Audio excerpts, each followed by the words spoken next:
sejam bem-vindos a mais um programa Santa Maria Argumentos Diálogos Culturais.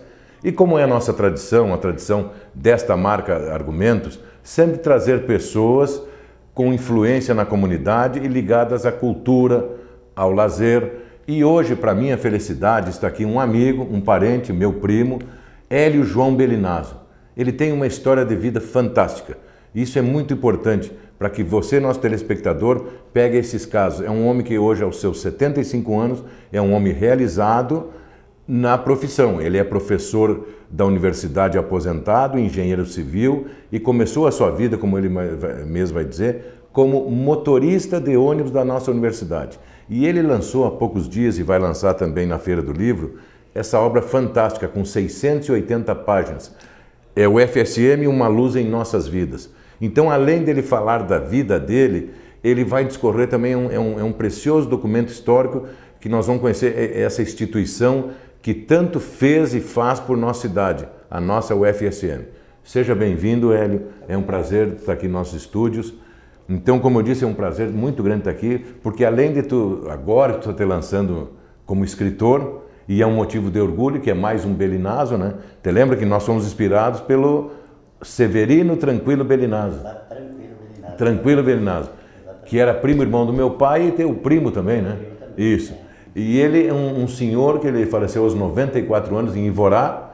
Exatamente. Ele fez 2, 3 livros sobre a saga da família. Isso, exatamente. E aquilo me estimulou, eu era menino, me estimulou a escrever. Eu acho que tu também, as influências familiares, né? Com certeza. Então eu quero te dar parabéns, essa obra ficou realmente fantástica. Eu tive o prazer, ele me levou com uma dedicatória muito bonita. E as pessoas que viram da minha relação, todo mundo gostou. Então, Hélio, eu quero que tu te apresente para o nosso telespectador. Eu fiz uma apresentação sucinta. Então, quem é o Hélio? Para o nosso telespectador, que todos TV a cabo e para o mundo, através do canal 19 TV Santa Maria, estão nos assistindo. Quem é o Hélio João Belinazzo? Bem, o Hélio João Belinazzo hoje é um professor universitário aposentado, engenheiro civil, que antes disso ele teve uma caminhada longa. Então, para que nós possamos entender melhor, como qualquer um de nós, santamarienses antigos, viemos da roça.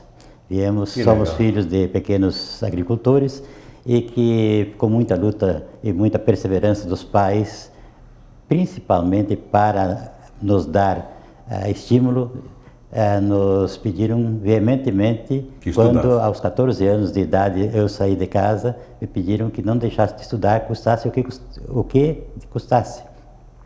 Foi aí que então eu tive uma caminhada bastante difícil, porque com 14 anos eu era um menino. Hoje a gente sabe perfeitamente que os meninos de 14 anos têm uma outra visão da vida. Sim. E então nós começamos a nossa caminhada.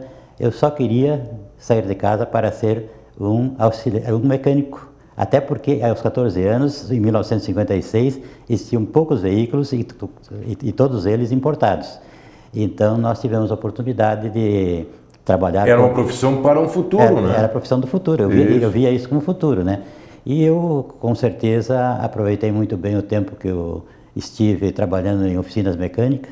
Como menino, eu perambulei por várias oficinas, as poucas que existiam na cidade. Sim. Até porque eu precisava de uma autoafirmação e eu não conseguia ver nas oficinas que eu passava. Até porque os próprios proprietários de oficina também ainda eram principiantes na tarefa.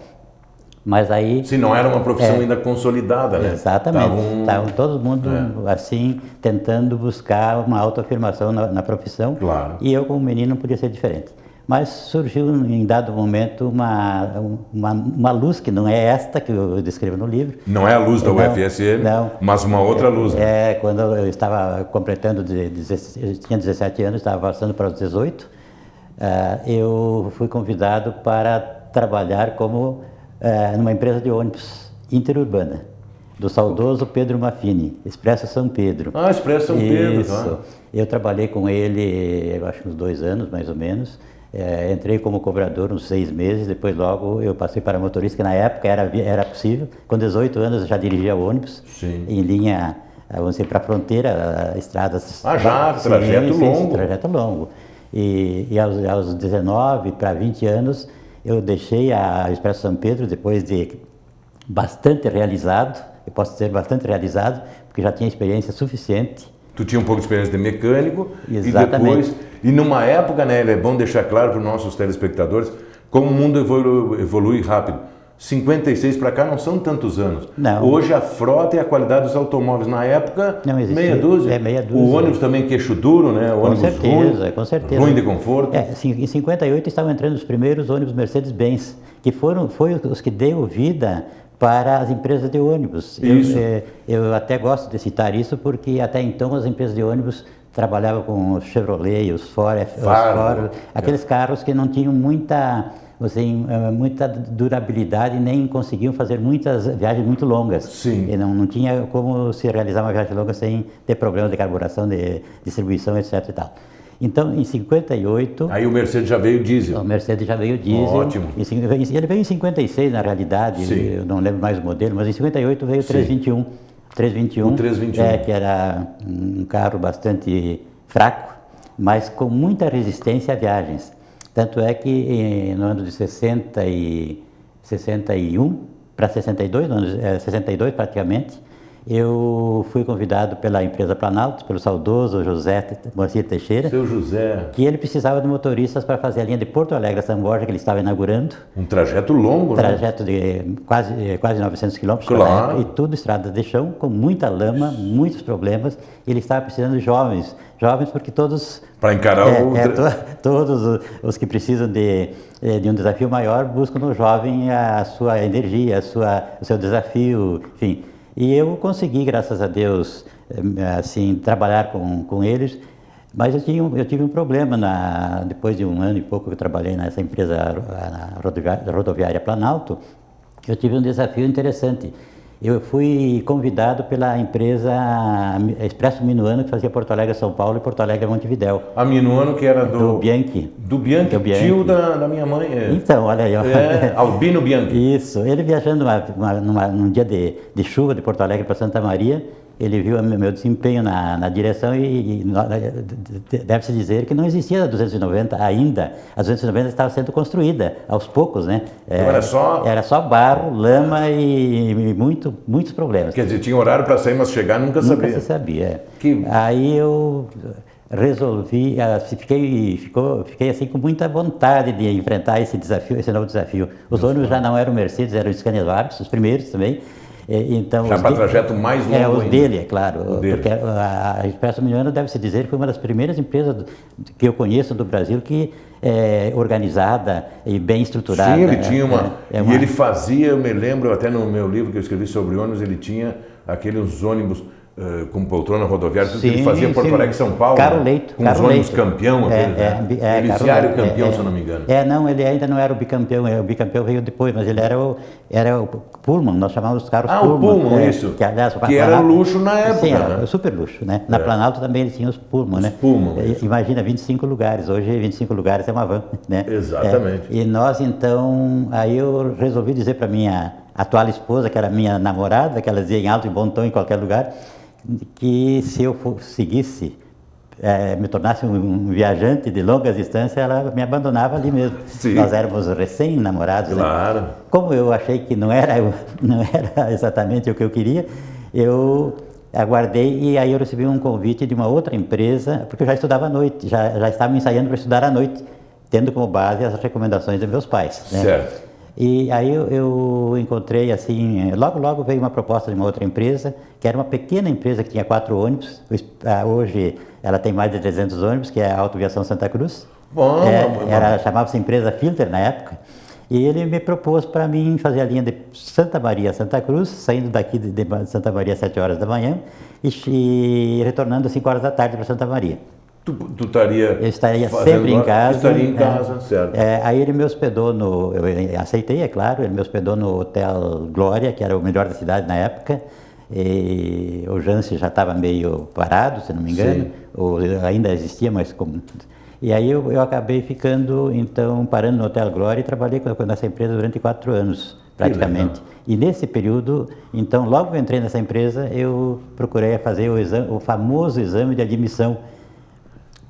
Aí fiquei imaginando, e fico imaginando até hoje, depois que eu me inteirei mais da parte educacional do país, que naquela época nós entravávamos as crianças não estudavam porque não passavam no exame de admissão.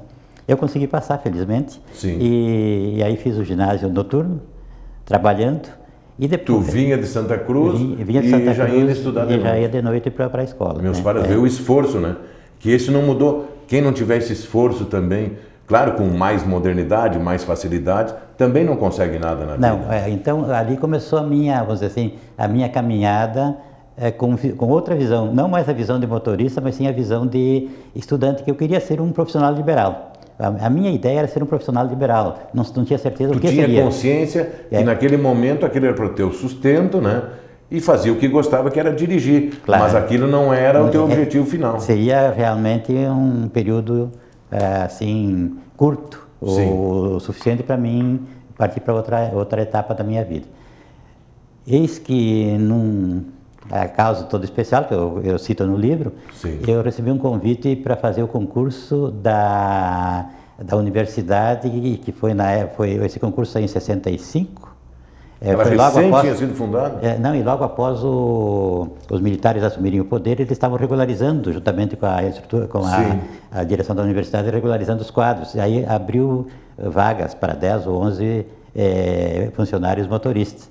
E uma pessoa me convidou, eu fui fazer o concurso, estava estudando, tive uma facilidade enorme, porque estudando eu já estava nessas alturas no terceiro ginasial, né? Normalmente os motoristas naquela época, o máximo que possuíam era o primeiro grau, na época primário, né? Tu já tinha um diferencial competitivo melhor, né? Com certeza. Bom. Passei e o que eu queria mesmo da universidade era dirigir ônibus da universidade para dar sequência à minha caminhada. Claro. Eu era apaixonado por dirigir ônibus. Eu acho que todos os motoristas que me ouvem podem saber, certamente diriam a mesma coisa, que o ônibus é tipo uma cachaça. Mas a gente vejo, gosta, paixão, a gente vicia, tanto é que também, até hoje, eu sonho que estou dirigindo um ônibus. Que legal, até hoje? Até hoje sonho. Só tem um detalhe no meio disso, nunca dirigi um ônibus da universidade. Entrei na universidade e fui conduzido a um departamento, na época chamava-se setor de obras, e fui trabalhar então com veículos, caminhonete, caminhão, os que estavam dando assessoria para as obras. Na verdade nós tínhamos lá um número de veículos, inclusive máquinas rodoviárias, para dar assessoria para a construção, porque estava começando a construção. E tu tinha que estar à disposição para pegar os diversos veículos. Com certeza, lá era... e com o passar dos dias, eu tive a sorte de ser assim, deslocado para um veículo pequeno, que era o que transportava os engenheiros e os mestres de obras, e com isso eu comecei a me integrar nos serviços de obra. Então, em 1966, em janeiro de 66, quando eu entrei na universidade, eu já estava, por exemplo, começando o contato com as obras, né? E começando a me afinar com esse serviço que para mim era estranho. Porque eu entendia um pouquinho da parte de mecânica e da parte de direção e da parte de estradas, mas não entendia nada de obras em si. Aí começou a tua paixão. Aí começou a minha... Segunda paixão. A segunda paixão, né? Porque na realidade o que acontece? Os engenheiros, os mestres de obra e todas aquelas pessoas de apoio estavam permanentemente em contato comigo, ou vice-versa, eu estava em contato com eles. Sim. E aí então eu comecei a percorrer todo o início das obras da universidade. Observando as etapas, né? Porque na realidade a cidade universitária, ela começou com um movimento mais intenso em 1965 e praticamente em 1966. Foi quando eu entrei. Então eu acompanhei aquele período de crescimento, eu diria até, nem é só de crescimento, é de nascimento também, porque ali estavam apenas fazendo o estaqueamento das fundações.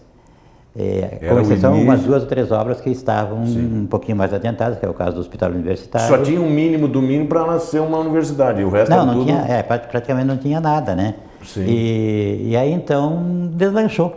Aí eu comecei a trabalhar na universidade, comecei a me integrar cada vez mais nessa área e tive apoio irrestrito de todas as pessoas, porque todos sabiam que eu estudava e que eu queria alguma coisa. Todos me deram apoio, sem me dar privilégios, isso é muito importante. Sim, sim. Mesmo quando mais tarde... Pelo teu esforço. Pelo meu esforço e pela minha dedicação. E mais tarde, então, quando eu concluí o curso científico, na época era científico, né? Científico. E logo passei no vestibular, eu tive também, então, propostas bem, vamos dizer assim, bem interessantes, porque me foi tirada a profissão de motorista, ou melhor, eu continuei como motorista na documentação, mas passei a exercer uma função na obra. Eu acompanhava todas as obras, fiscalizando todos os serviços. Tu era um fiscal? Um fiscal de faturamento de obras. Acompanhar, né? A execução, se estava a etapa todas as etapas. Todas as etapas. Porque naquela época já havia umas 3 ou 4 empresas que terceirizavam serviços. Eu sempre digo, e essa abordagem que eu dou nesse livro aí, esse livro realmente está voltado para essa visão. Como foi construída a cidade universitária. Muito bom. Em pequenos detalhes, né? Mas... E a tua vida se confunde, então claro, casou a tua biografia com a ascensão da universidade. Talvez, eu jamais me rotularia como um escritor, mas sim como um saudosista que busca resgatar o que passou. Mas daí é um escritor memorialista. Então, então o que eu procurei fazer é descrever com detalhes, desde o primeiro dia que eu entrei na universidade, até o dia que eu me aposentei, 30 anos depois, porque eu já tinha uns quantos anos de serviço particular, e fiquei 30 anos, exerci as atividades da universidade durante 30 anos, e desses 30 anos eu passei por várias etapas. Então, após eu entrar no curso de engenharia, que é claro que mudou tudo, né? Claro. Aí eu tive uma outra... Foi um outro ciclo da tua vida, né? Mas eu procuro contar nesse livro mais a parte inicial, porque a parte inicial ela é pouco comentada. Exatamente. E eu fiz muitos amigos na universidade, principalmente operários de obra, aos quais valorizo maneira, né? Claro. Operários, mestres de obras e engenheiros também. E essas pessoas todas me foram muito importantes para a minha autoafirmação na minha profissão e também pela amizade que eles sempre depositaram na minha pessoa. Eu tenho uma facilidade muito grande, graças a Deus, para fazer amigos. Que bom. E eu devia para esse pessoal, que eu os trato aqui no livro como atores anônimos, claro que eu coloquei o nome de algumas pessoas. Eu devia essa homenagem a eles. Muito bom. Então esse livro foi visando essa parte. O que esse livro tem de importante? Ele tem de importante, na realidade, um resgate dessa memória. Exatamente. Isso é importante para mim. E eu consegui, depois lá no fim do livro, eu abordo mais uns cargos que eu exerci como professor, como engenheiro de obras, enfim, até me aposentar, né? Então tu conseguiu te formar engenheiro e depois permaneceu, daí o resto, vamos dizer assim, o tempo final da tua estada dentro da universidade foi como professor de engenharia. Sim, eu trabalhei como professor de engenharia na Universidade de Santa Maria 20 anos. Que legal. 20 anos, porque quando eu fiz 10 anos como profissional na universidade, 5 como motorista e 5 como eu chamo de faturista, fiscal faturista. Mas faturista e estudando. Sim, claro, não. Isso foi paralelo, né? Claro. Embora eu digo com muito orgulho que eu passei talvez a maior parte das noites, 80% delas em claro, para poder fazer o serviço da universidade, que eu fazia parte de dia e parte à noite, para poder estudar. Os meus colegas todos sabem disso, porque meus colegas viram eu saí da aula correndo para ir lá fazer as medições e retornar para a aula, para depois... Então, assim eu fazia. E o importante disso tudo é que isso só me trouxe alegria, satisfação e segurança, né?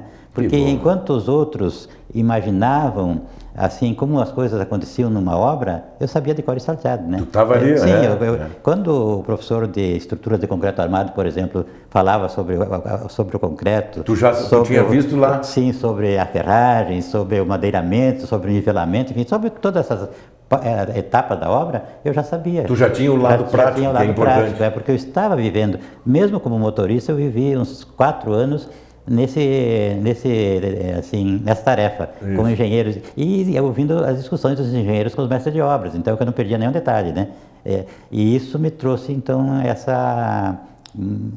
esse melhor desempenho para mim.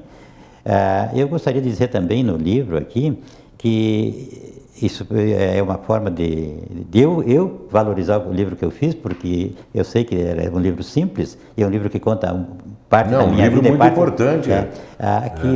Tudo que está escrito no livro passou por mim. Sim. Eu passei, eu escrevi aquilo que estava na minha cabeça. Eu não fui buscar assim imaginações, eu escrevi aquilo que eu sabia. Não é uma ficção. Não é uma ficção, é uma realidade. É uma realidade. E depois, agora nós estamos encaminhando para o final do primeiro bloco, tu vê como passa rápido quando o bate-papo é gostoso, e daí no segundo bloco tu vai dizer, o que eu fiquei me chamando a atenção, assim, por mais que tu tenha uma mente brilhante, tu não tem tudo, tu anotava muitas coisas, não é? Eu vou agora no segundo bloco, nós vamos conversar sobre esse assunto. Tá, certo. Então, peço uma licença uns minutos, um breve intervalo e nós já voltamos.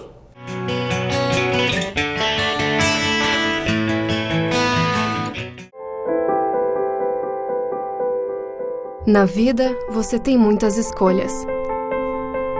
Qual caminho seguir? Qual escola estudar? Qual profissão atuar? Em quem confiar? É por isso que a Casa Maria agradece por ser uma de suas escolhas. Casa Maria, amparo assistencial a pessoas em tratamento oncológico. Uma conversa pode transformar uma vida. Por isso, compartilhe conosco aquilo que você não divide com mais ninguém. O CVV está com um número novo. Ligue 188. A ligação é gratuita de qualquer localidade do estado. Atendimento 24 horas. Disque 188 e converse com um de nossos voluntários. CVV, Centro de Valorização da Vida. A linha que faz você seguir em frente.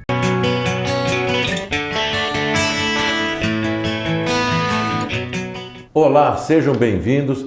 Estamos entrando no segundo bloco com esta figura agradável, com uma riquíssima história de vida e história profissional. Hoje, conosco, aqui nos estúdios da TV Santa Maria, Hélio João Bellinazzo, motorista de ônibus, engenheiro civil, professor aposentado e agora um escritor que está deslanchando no meio intelectual de Santa Maria. É um papo muito agradável. Então, quem não estava ligado, fique ligado, que tem muita coisa para ouvir agora no segundo bloco.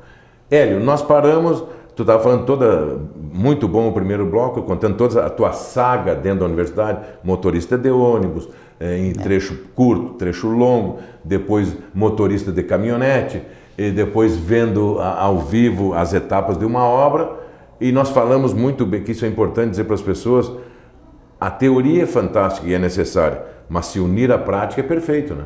Com certeza. Como tu estava dizendo aí, tu ia assistir às tuas aulas de engenharia, quando falava lá em concreto armado, tu já sabia disso. Com certeza. Né? Já tu não sabia a teoria. Prática, exatamente. A prática. Então, tu poderia nos explicar para o nosso telespectador, para escrever um livro de 680 páginas, tem que ter memória. É 580.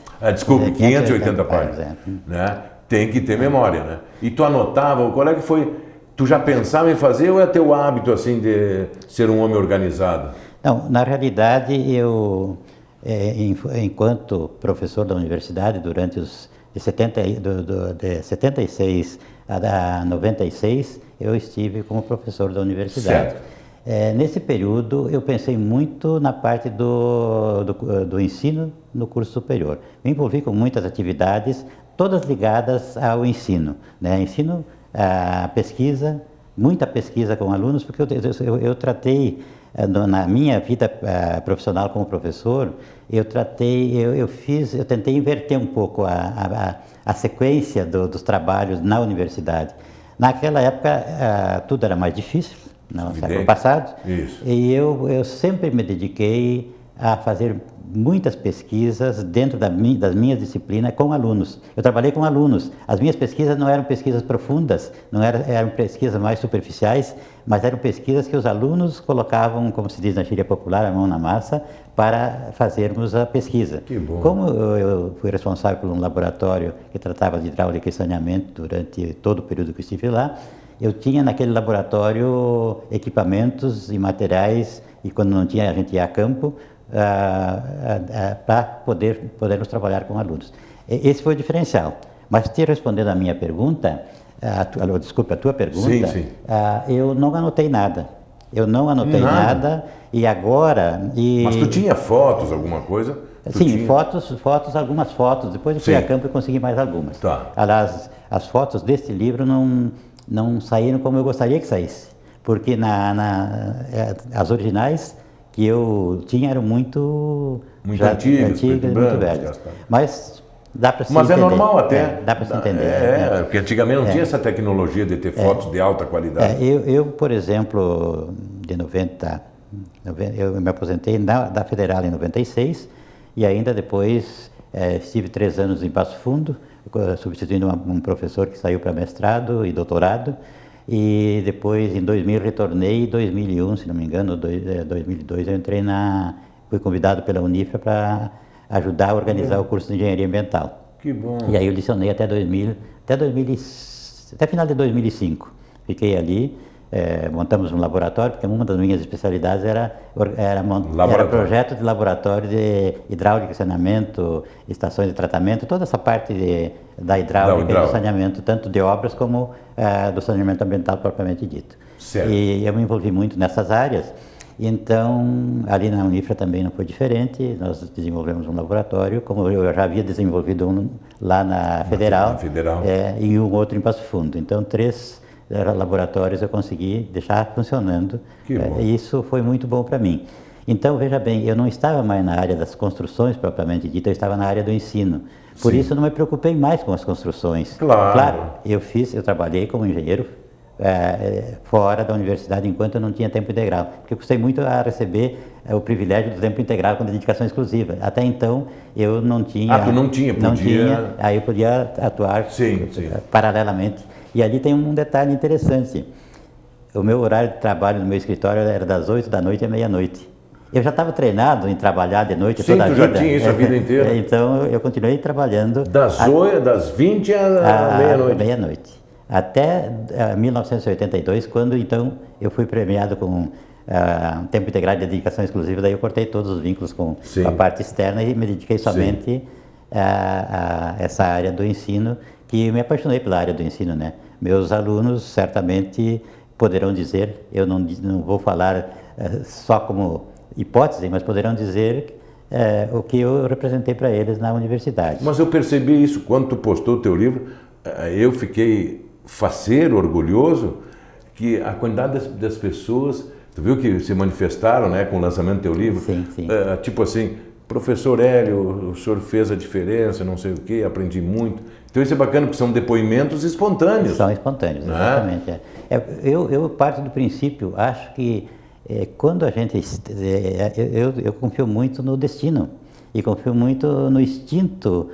E me parece que o meu instinto dizia que eu estava me preparando para passar o que eu sabia a outras pessoas, porque tem muitas pessoas que sabem muito, mas não conseguem tirar de dentro de si. Exatamente. Eles têm mais dificuldade, não quer dizer que... Mas ele pode ser um gênio, mas não sabe se comunicar. Eu acho que eu sabia 70% e passava para os alunos 100%, passava mais do que eu sabia. Sim. Então isso me ajudou muito, né? Sem demérito a ninguém. Não, uma característica pessoal tua. E então, aí acabou em 96, mas em 91 eu fui convidado para realizar um trabalho, o qual muito me honra, porque por vários motivos, eu sou espírita.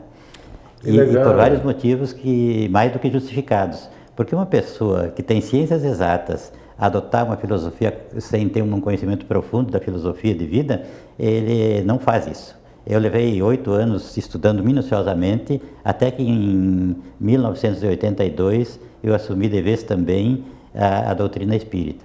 E em 1991, mas muito ligada, a minha linha é muito ligada à assistência social. Sempre estive voltado à assistência social. Então, em 91 eu fui convidado por um grupo de pessoas do Lar de Joaquina, uma entidade bastante conhecida do povo santamariense, para fazer parte dos quadros de colaboradores. E eu entrei lá e como engenheiro já me envolvi com obras. Claro. Obras para assistência social. Então, que sempre estão sempre precisando, né, de melhorias. E até então, com todo respeito aos dirigentes anteriores, eram quase todas senhoras que foram presidentes, com uma dedicação incrível, mas não estavam ligados à parte da construção, que não era óbvio que não estivesse. Claro. Então eu me dediquei, fizemos umas obras, fizemos umas quantas? Eu fiz 5 pelo menos obras. Que legal.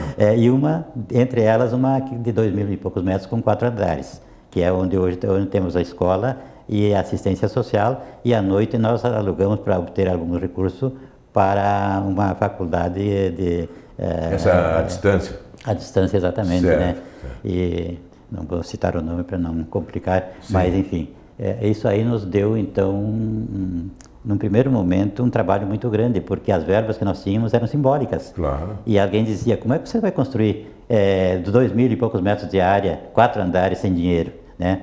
E venceu. E o grupo pequeno, mas muito coeso, trabalhamos e começamos a obra em 1998 e em 2012 entregamos pronta. Já em 2006 já começávamos a ter aulas lá e também algumas atividades de assistência social. Ora, isso é importante. Foi devagar, mas realizado. Isso é importante porque eu me ocupei com isso. Só que em 2006 eu tive um problema quando eu saí, quando eu pedi para me afastar da Unifra, eu saí porque eu tive um problema de saúde muito sério. Eu tive que fazer uma cirurgia no coração, né? Ah, sim. E com várias pontes de safena. E aí eu não pude mais, então, me envolver com o ensino. Uma rotina mais... Mas a obra eu continuei firme e concluímos em 2012.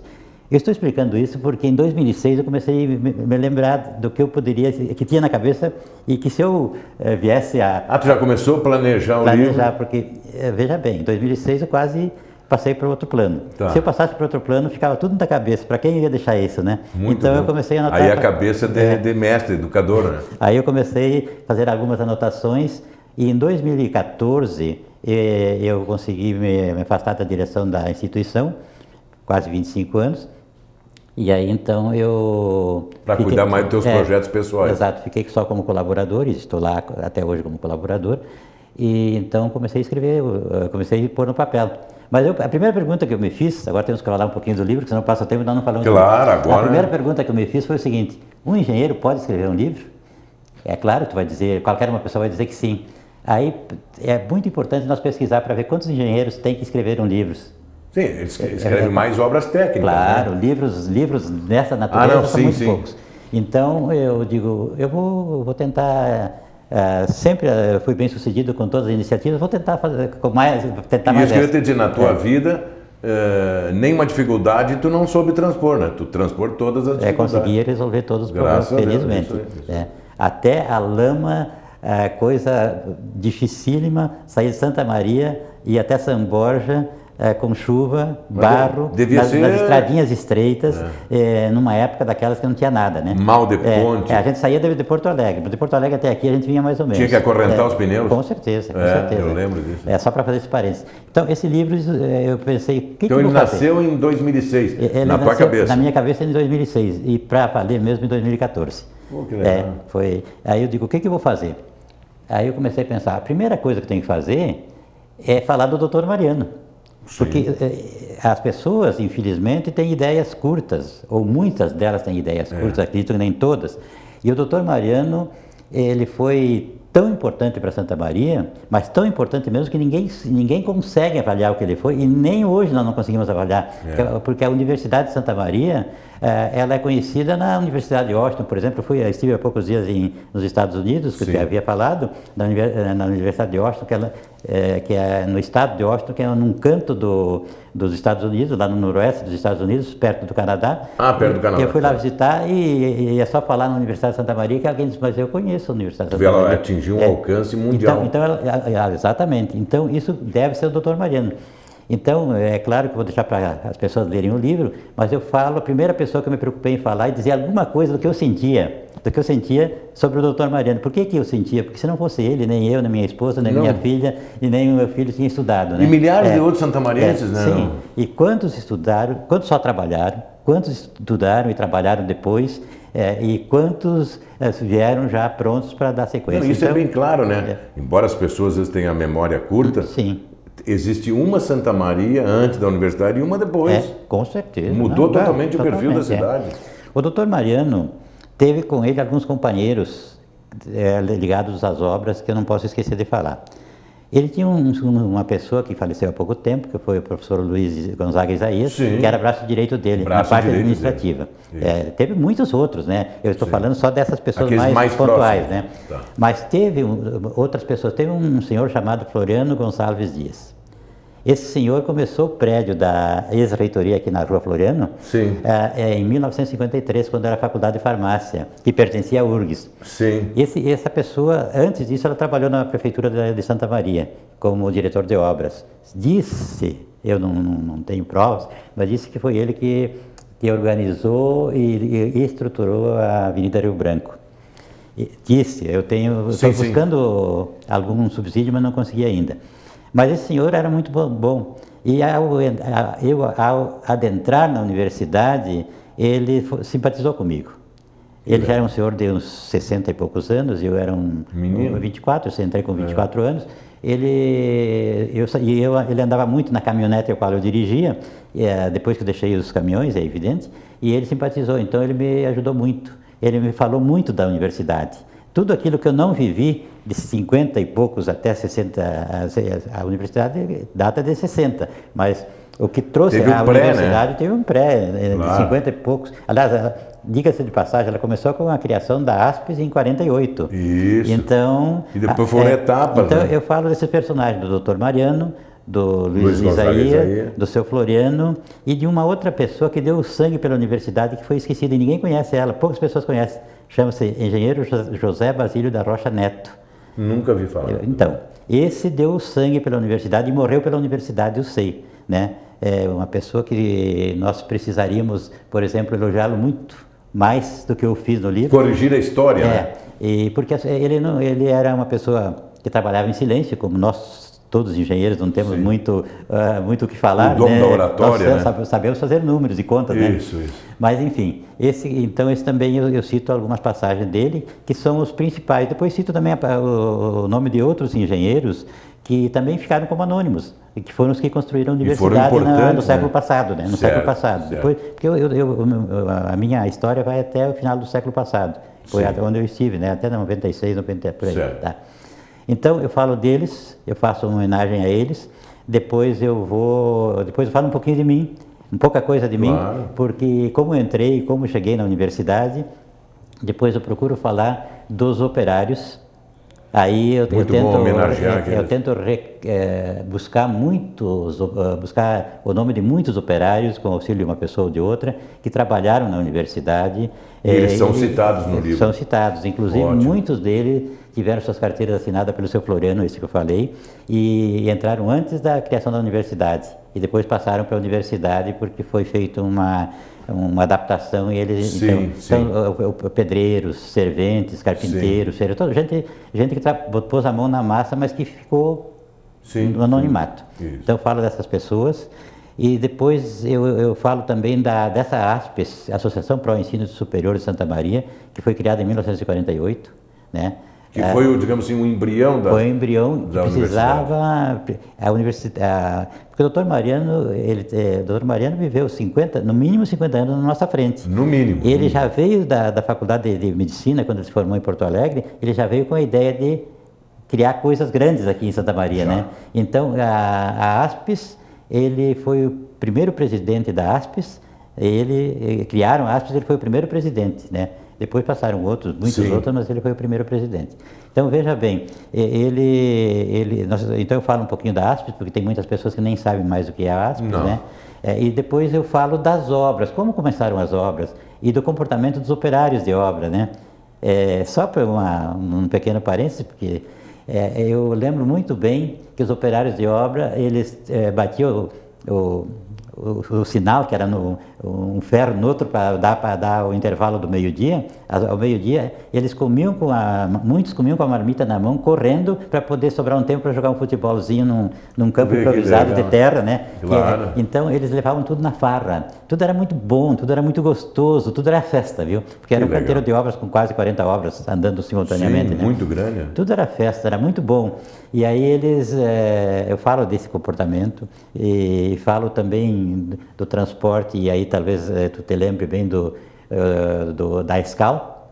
os Sim, ônibus da Scalp, isso. que eles começaram a transportar os operários de obra lá no início, quando talvez não fosse bem o nome Escal na época, mas era daquele proprietário, José Manuel, se não me engano. O Manuel Teixeira, que é o Maneco, irmão do dono da José, Planalto, claro, esse irmão dele. Isso aí, Era Escal Expresso Camobile Limitada. Exato. Isso. Então, eu falo deles um pouquinho, porque eles tiveram uma participação muito grande no transporte dos operários para a universidade de manhã e de tarde, porque de tarde para a cidade, né? Que depois eles pegavam os seus ônibus, né?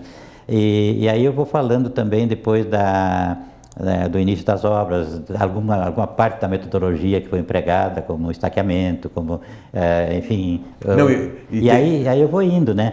Eu vou indo eu chego lá então depois da conclusão das obras, eu falo um pouco sobre duas empresas que foram muito conhecidas em Santa Maria e que terceirizavam o serviço, junto com outras pequenas na época, que era a construtora Olienge e a construtora Dicrel. A Dicrel, não menos tem alguém. A Olienge estava lá no lançamento do teu livro lá na universidade. O Hamilton Oliveira, o embrião da Olienge, né? Muito querido. Conheci o Hamilton Oliveira com uma lambreta. Em 1966 ele tinha uma lambreta e tinha lá meia dúzia de funcionários. Entre eles tinha um chamado Valmor Lopes dos Santos, se não me engano, e que era o seu mestre, e foi por muito tempo mestre de obra dele e grande personagem da empresa. E a Olienge foi uma grande construtora em Santa Maria. Depois ela foi crescendo, né? Sim, graças à dinâmica, ao trabalho, ela se transformou em construtora. A visibilidade que a universidade lhe deu, né? E a Dicrel,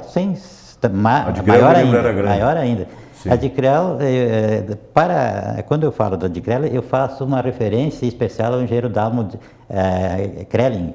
Engenheiro Dalmo Krelling ninguém conhece.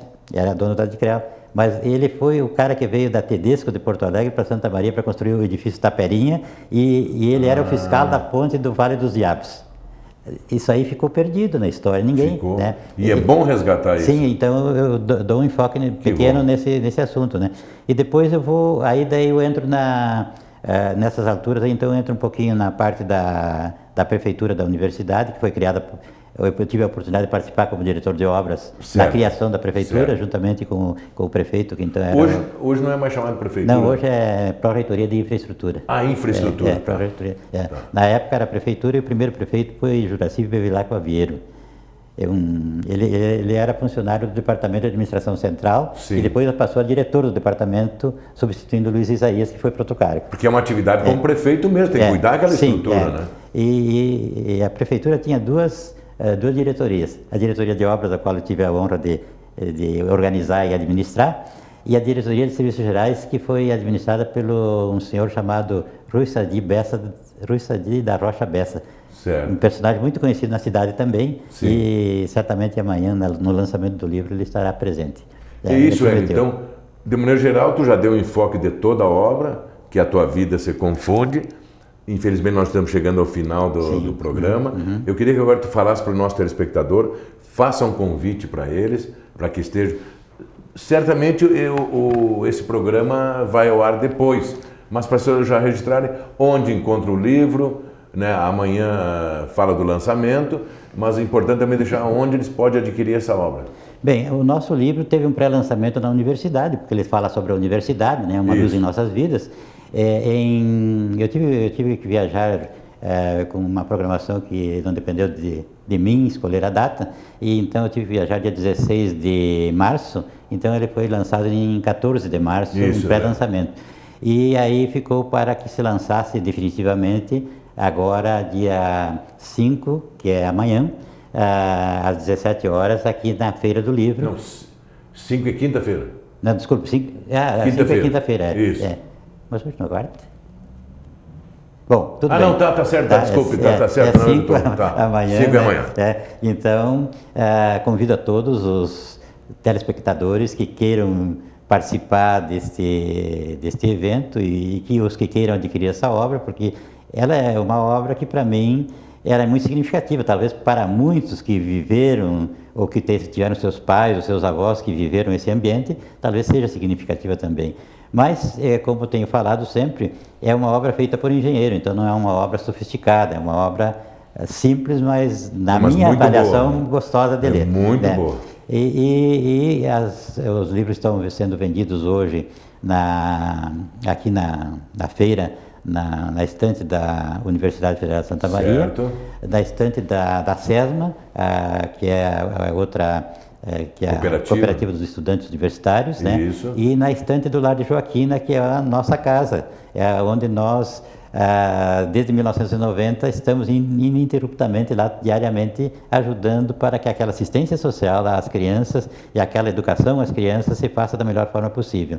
Além da divulgação da doutrina espírita, que ela tem objetivos muito importantes para a vida nossa do passado, do presente e do futuro. Exatamente. Então, eu convido a todos que queiram me prestigiar, ou pelo menos que queiram adquirir a obra. E fora esses locais de venda, porque a feira vai terminar...